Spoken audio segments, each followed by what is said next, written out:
Apocalipse 12, do verso 7 ao 9, assim está escrito: Houve peleja no céu, Miguel e seus anjos pelejaram contra o dragão. Também pelejaram o dragão e seus anjos, todavia não prevaleceram, nem mais se achou no céu o lugar deles. E foi expulso o grande dragão, a antiga serpente que se chama Diabo e Satanás, o sedutor de todo mundo, sim, foi atirado para a terra e com ele os anjos. Vivemos em um mundo de muitos sofrimentos, uns sofrem por enfermidade, injustiças, acidentes, atos de violência e ausência de um ser querido. Algumas vezes sabemos o porquê do sofrimento, outras vezes não entendemos e ficamos com uma interrogação que nos traz angústia. Todos os sofrimentos têm uma explicação: o grande conflito que já foi vencido por Jesus Cristo na cruz do Calvário. Esta questão, muitas pessoas ainda têm dúvidas. Se Satanás já está derrotado, por que ainda as pessoas sofrem? E como a morte na cruz pode significar vitória?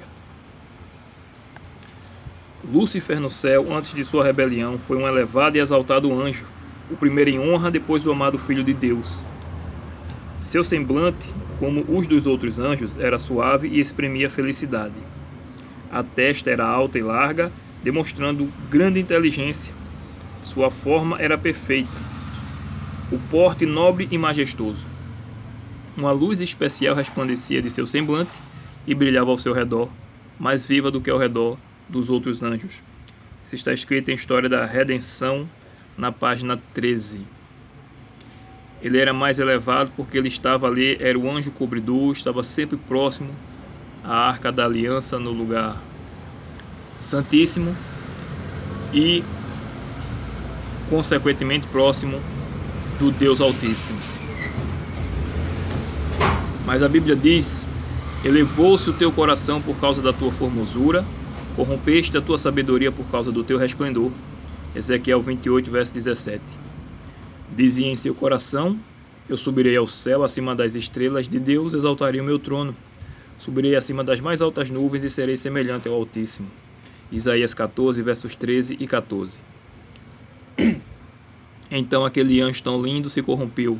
Seu principal oponente, a qual tinha muita inveja, era Jesus. Satanás determinou-se a se tornar um centro de influência. Uma vez que não podia ser a mais alta autoridade no céu, tornar-se-ia a mais elevada autoridade em rebelião contra o governo do céu. Seria cabeça, exerceria controle e não seria controlado. Satanás, revoltado pela posição de Jesus, começou a convencer aos anjos que Deus era um tirano sem amor por suas criaturas, e com esse argumento influenciou praticamente a metade dos anjos do céu. Jesus e os anjos leais lutavam para convencer aos rebeldes a se arrepender. Logrando a muitos, restou a terça parte dos anjos, que ficou do lado do propulsor da rebelião. Muitos dos simpatizantes de Satanás ficaram inclinados a atender ao conselho dos anjos leais, para se arrependerem de sua insatisfação e readquirirem a confiança do Pai e de seu Filho amado.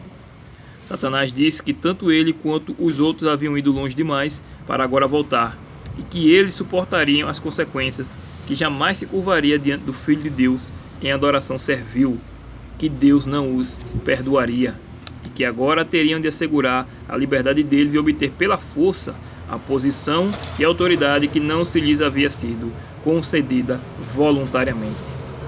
Isso está escrito em The Spirit of Prophecy, volume 1, página 20 e 21. Houve então batalha no céu. O Filho de Deus, o Príncipe dos Céus, junto com seus anjos leais, empenhou-se em conflito com o anjo rebelde e os que a este se uniram. O Filho de Deus e os anjos sinceros e leais prevaleceram, ao passo que Satanás e seus simpatizantes foram expulsos do céu.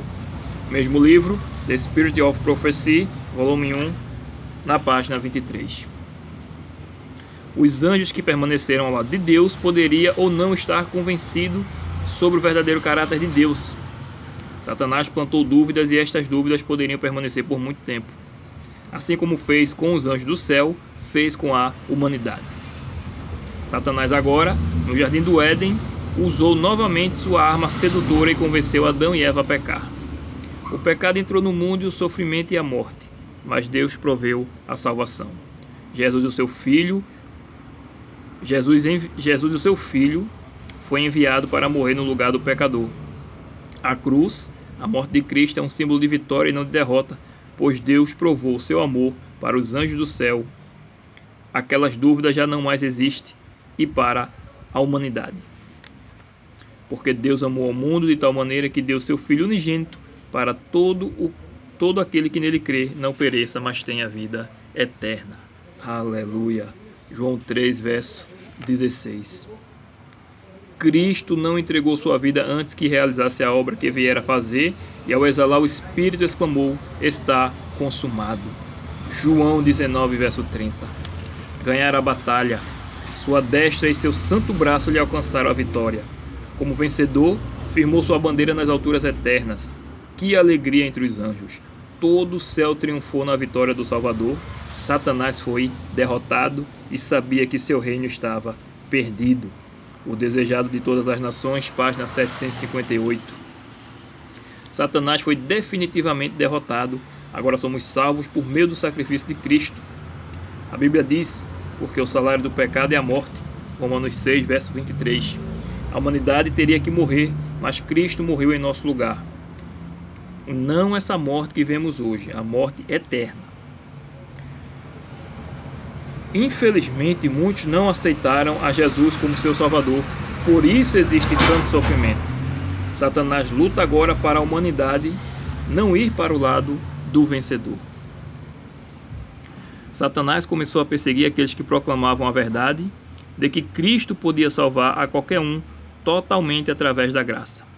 As perseguições iniciadas sob o governo de Nero, aproximadamente ao tempo do martírio de Paulo, continuaram com maior ou menor fúria durante os séculos. Os cristãos eram falsamente acusados dos mais hediondos crimes e tidos como a causa das grandes calamidades, fomes, pestes e terremotos, tornando-se eles o objeto do ódio e suspeita popular. Prontificaram-se denunciantes, por amor ao ganho, a trair os inocentes. Eram condenados como rebeldes ao império, como inimigos da religião e peste da sociedade. Grande número deles era lançado às feras ou queimados vivos nos anfiteatros. Alguns eram crucificados, outros cobertos com peles de animais bravios e lançados à arena para serem despedaçados pelos cães. De seu sofrimento, muitas vezes se fazia a principal diversão nas festas públicas. Vastas multidões reuniam-se para observar o espetáculo e saudavam as aflições de sua agonia com riso e aplauso. O grande conflito, página 21. Grandes homens, instrumentos de Deus, foram mortos para defender a verdade. Citemos dois, por exemplo, João Hus e Jerônimo. A que erros, diz Hus, renunciarei eu? Não me julgo culpado de nenhum. Invoco a Deus para testemunhar que tudo o que escrevi e preguei assim foi feito com o fim de livrar almas do pecado e perdição. E, portanto, muito alegremente confirmarei com meu sangue a verdade que escrevi e preguei. João Hus. Também está escrito no livro O Grande Conflito. Quando o carrasco, estando para acender a fogueira, passou por trás dele, o Marte exclamou: venha com ousadia para a frente, ponha fogo à minha vista. Se eu estivesse com medo, não estaria aqui. Suas últimas palavras proferidas quando as chamas se levantavam ao redor dele foi uma oração. Senhor, Pai Todo-Poderoso, exclamou, tem piedade de mim e perdoa meus pecados, pois sabes que sempre amei tua verdade. Aleluia! Esse foi Jerônimo, no mesmo livro, O Grande Conflito, na página 53. Satanás percebeu que a forma de destruir a verdade, a força, não estava funcionando. Quanto mais matava, mais aumentava os fiéis proclamadores da verdade. Então resolveu mudar a estratégia. E aí é onde ele confunde a verdade. Satanás percebeu que misturar a verdade com a mentira era uma ideia brilhante. Hoje vimos várias denominações, uma em cada esquina praticamente. Mais de 36 mil denominações cristãs. Qual delas tem a verdade? Todas falam de Jesus. Para as pessoas ignorantes que não colocam o estudo da palavra de Deus como como prioridade nas suas vidas, parece difícil saber qual delas prega verdadeiramente a vontade de Deus. A Bíblia revela onde está a verdade, mas infelizmente a maioria fecha os olhos para a verdade. São pessoas presas, pois não estão na verdade. A verdade proporciona liberdade e alegria. João 8, verso 32. Satanás está com um grande sorriso temporariamente, porque muitos estão confundidos. Mas ele está preocupado e irado com outro povo. Igual à história do escravo cristão. Um velho escravo cristão que vivia no sul dos Estados Unidos. Certo dia o Senhor saiu a caçar gansos, levando consigo o escravo.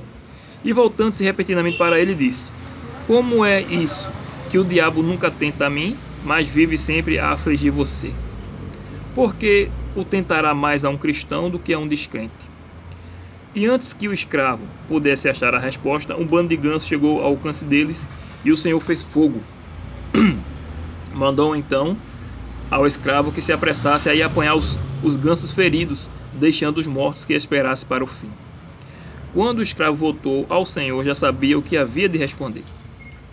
Ele disse: veja, meu senhor, julgo que é isso que acontece com o diabo.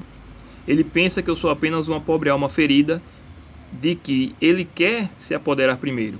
Os que não são cristãos já são de sua propriedade, portanto, já estão mortos.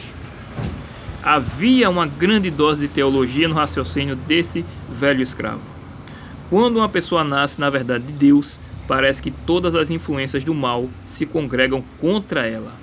E a menos que a obra seja genuína, não subsistirá. A Bíblia diz, Apocalipse 12, verso 7: e irou-se o dragão contra a mulher e foi pelejar contra a sua descendência, os que guardam os mandamentos de Deus e têm o testemunho de Jesus.